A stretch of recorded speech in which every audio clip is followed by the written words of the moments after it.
But also from a leadership perspective, what it would mean is a leadership for a business versus a market versus a function will have something in common, but will also have their own nuances, right? So then the leadership will also change, and the requirement of a leader would change in the business reality. So it always have to be in the context of the business of what you expect from leaders. So when we talk succession, we bring that into mind.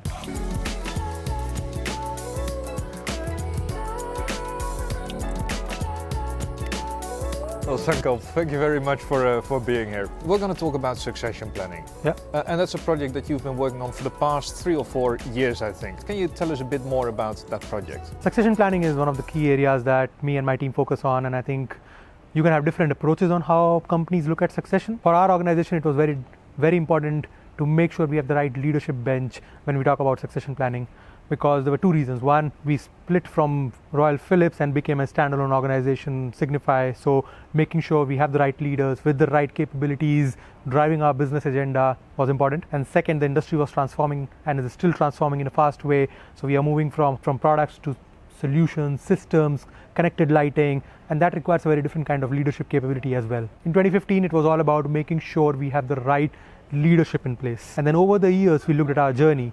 So 2016, you start going deeper into succession and you start saying, okay, you look at the top 500 positions in the organization, and in those top 500 positions, do we have the right leaders? And then go a level below and say, do we have the right successors? Do we have a ready now successor? And after that, you start looking at going deeper into diversity of succession, right? Can we leverage the diversity of our workforce to talk succession? So how are we leveraging the full workforce to talk about succession planning?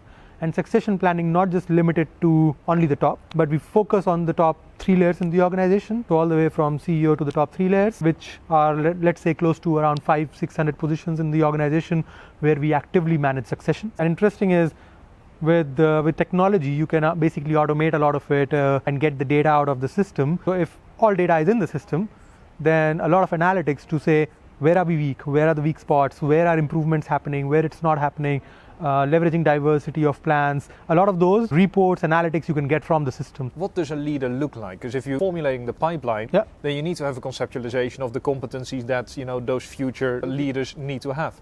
How do you come to an understanding of that future leadership profile? So a lot of it happens by talking to our business leaders to really understand what does it take to be a leader at Signify. So one key component for leadership is about their ability to lead transformation. There's another one which is gaining a lot of attention is their ability to inspire teams, generate commitment from people below, their ability to build teams below, build high performing teams. So there's a lot of focus around leadership. Recently, within Signify, we looked at, for example, what our people managers are supposed to do, and we came up with a framework which talks about they have to lead, they have to develop, and they have to inspire teams. And there's a lot of other components below it. But if you think about those 3 things, so you have to lead, you have to develop, and you have to inspire. And then there are different things that go within it.